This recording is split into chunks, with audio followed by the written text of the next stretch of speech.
உடையார் பாகம் 5 அத்தியாயம் 27. பெரிய பெரிய கூடாரங்கள் விரிவாக அமைக்கப்பட்டன. சக்கரவர்த்தி உடையார் ஸ்ரீ ராஜராஜ தேவர் கூடாரத்திற்குள் போகவில்லை. ஒரு நீண்ட நெடுந்தூர பயணத்துக்கு பிறகும் சற்றும் களைப்படையாமல் குதிரையில் ஏறி படை வீரர்கள் தங்கி இருக்கின்ற இடங்களை சுற்றி வந்தார். பலரை பார்த்து புன்முறுவல் செய்தார். சிலரை பார்த்து நலம் விசாரித்தார். வீரர்கள் அனைவரும் உற்சாகமாக இருப்பதை பார்த்து சக்கரவர்த்தி சந்தோஷமானார். கால் சற்று வீங்கி இருப்பவர்களை கனிவுடன் பார்த்து நின்று வர சொன்னார். அவர்களுக்கு மேலே ஊற்றிக்கொள்ள வெந்நீரும் உள்ளுக்குள் சாப்பிட மருந்தும் கொடுக்க சொன்னார்.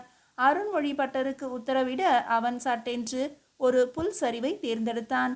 சக்கரவர்த்தியை புல் மேட்டிற்கு அழைத்து போனான். அந்த சரிவில் தனித்த எக்காலம் ஊதி உபசேனாதிபதிகளையும் சேனாதிபதிகளையும் அழைத்தான்.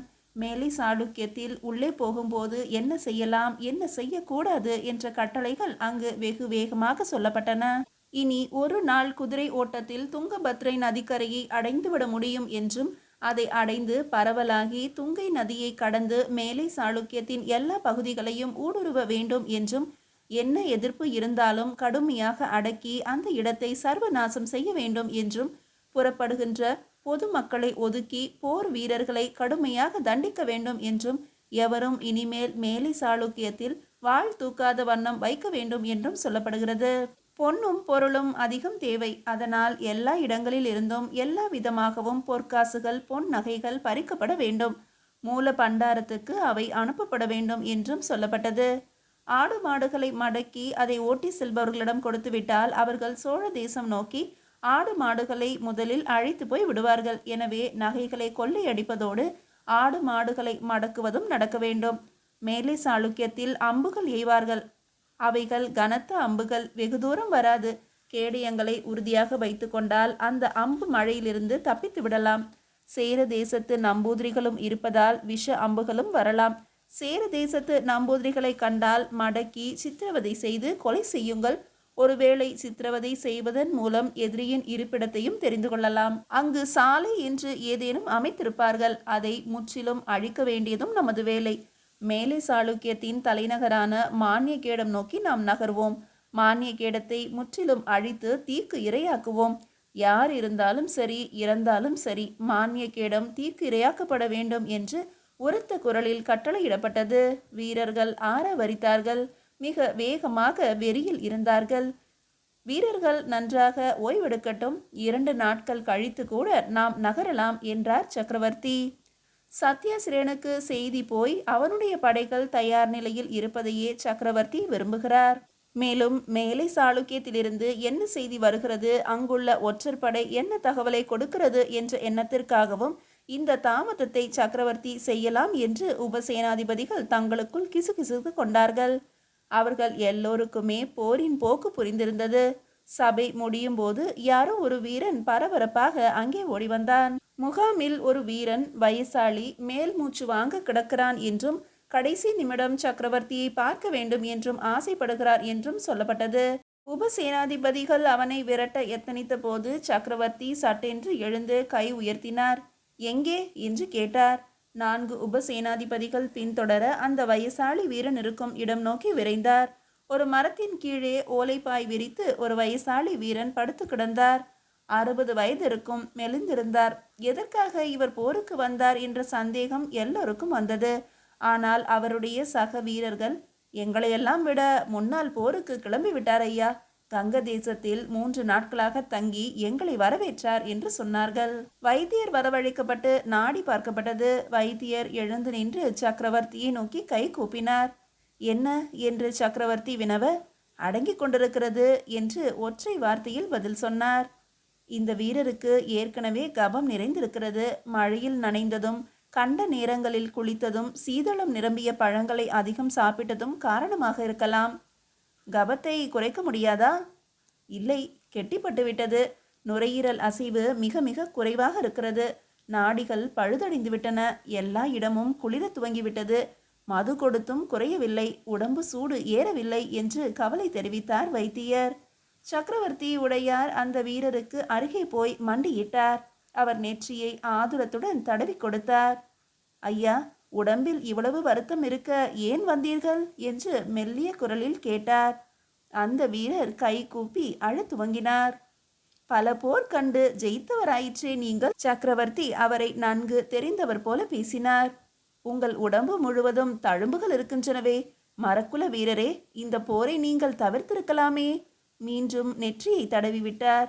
இம்முறை அவர் தடவிய கையை வயசாளி இருக்க பிடித்து கொண்டார். கண்களில் ஒற்றிக்கொண்டார். மெல்லிய குரலில் போய் வருகிறேன் என்றார். சக்கரவர்த்தி பதில் சொல்லாமல் அவரையே பார்த்து கொண்டிருந்தார். மீண்டும் சற்று குரல் எடுத்து, நான் போய் வருகிறேன், மறுபடியும் சோழ தேசத்தில்தான் பிறப்பேன். அந்த வீரர் அயற்சியோடு கண்களை மூடிக்கொண்டார். உடையார் ஸ்ரீ ராஜராஜ தேவரை பார்க்கின்ற பொழுதே அந்த வீரருடைய முகம் மாறிற்று. சட்டென்று உடம்பு குலுக்கி போட்டது. சக்கரவர்த்தியார் அவர் நெஞ்சில் கை வைத்து அழுத்தி கொண்டார். கடகடவென்று குரல் வளையிலிருந்து ஒரு சத்தம் கேட்டது. உடம்பு தூக்கி போட்டது. அவர் உயிர் பிரிவதை அங்குள்ள அத்தனை பேரும் உணர்ந்தார்கள். சக்கரவர்த்தி உடையார் தன்னுடைய வலது பக்கம் திரும்பி யாரோ போவதை போல தெளிவாக பார்த்தார். பிறகு கண்களை மூடிக்கொண்டார். அவர் நெஞ்சில் உள்ள கையை எடுத்து தன் நெஞ்சில் வைத்து கொண்டார். 2 கரங்களையும் கூப்பி குனிந்து வணங்கி எழுந்து நின்றார். இவர் உறவுகளுக்கு சொல்லிவிடுங்கள். இவரது நண்பர்கள் யார் யார்? அவர்கள் அத்துணை பேரும் பார்த்த பிறகு நல்ல முறையில் இந்த வீரரை தகனம் செய்யுங்கள். தகனத்துக்கு வேண்டிய காரியங்கள் வேகமாக நடக்கட்டும் என்று உத்தரவிட்டார். பிறகு விலகி போய் நின்று கொண்டார். அடுத்த ஒரு நாழிகையில் தகனத்துக்கு ஏற்பாடாகியது. சக்கரவர்த்தியார் உணவு அருந்தவில்லை என்பதால் எல்லோரையும் துரிதப்படுத்தினார்கள். பட்ட மரங்களாக பார்த்து தரித்து உலர்ந்த கட்டைகளை கொண்டு வந்து அடுக்கினார்கள். இடுப்பு உயரம் மரம் அடுக்கிய பிறகு அந்த ஓலை பாயை தூக்கி அதில் பரப்பி அவரை கொண்டு போய் அதில் கிடத்தினார்கள்.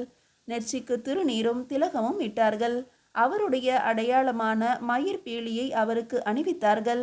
மயிர் பீலியை அணிந்த வீரர்கள் வரிசையாக நின்று சோழம் சோழம் என்று கேடயத்தில் கத்தியால் தட்டினார்கள். சக்கரவர்த்தி அந்த குரல் கேட்டு எழுந்து வந்தார். சற்று தளர்ந்திருந்தார். எப்போதும் இருக்கின்ற மிடுக்கோ சபையில் பேசும்போது இருந்த வேகமோ இல்லை. இப்போது அவரது நடை மிகவும் தளர்வாக இருந்தது. அவர் போர் வீரன் அல்லவா என்று சடலத்தை பார்த்து கேட்டார். உபசேனாதிபதி ஆமாம் என்று தலையசைத்தார். ஆனால் நோயுற்று இறந்திருக்கிறார் என்று சக்கரவர்த்தி சொல்ல, ஆமாம் ஐயா, இவர் தஞ்சையிலேயே இருந்திருக்கலாம் என்று பதில் சொன்னான் அந்த உபசேனாதிபதி. இனி அதை யோசித்து பயனில்லை. அவருக்கு ருத்ரபூமி இங்கே என்று முடிவாகிவிட்டது. எனவே அவருடைய மரணத்தை வீர மரணமாக்குங்கள். உபசேனாதிபதி வாளை உருவ மற்ற 2 பேரும் வாள் உருவினார்கள். சக்கரவர்த்தியே கூர்மையாக பார்த்து கொண்டிருந்தார்கள். சக்கரவர்த்தி கையை உயர்த்தி ஒரு வாளை பற்றி கொண்டார். அவர் ஏறி நிற்க 2 வித முக்காலிகள் போடப்பட்டன. அந்த முக்காலியின் மீது ஏறி நின்று இறந்தவரை பார்த்து வாளை உயர்த்தி ஒரு கேடயத்தை வாங்கி சோழம் சோழம் என்று நிதானமாக சக்கரவர்த்தி தட்ட மொத்த படையும் அவர் கூச்சலை எதிரொலித்தது. சோழம் சோழம் என்ற குரல் வெகு தூரம் வரை கேட்டது. எல்லா படை வீரர்களும் கேடயத்திலும் வில் வண்டிகளிலும் வாளோடு வாள் வைத்தும் ஒலி எழுப்பியும் அந்த மந்திர சொல்லை சொன்னார்கள்.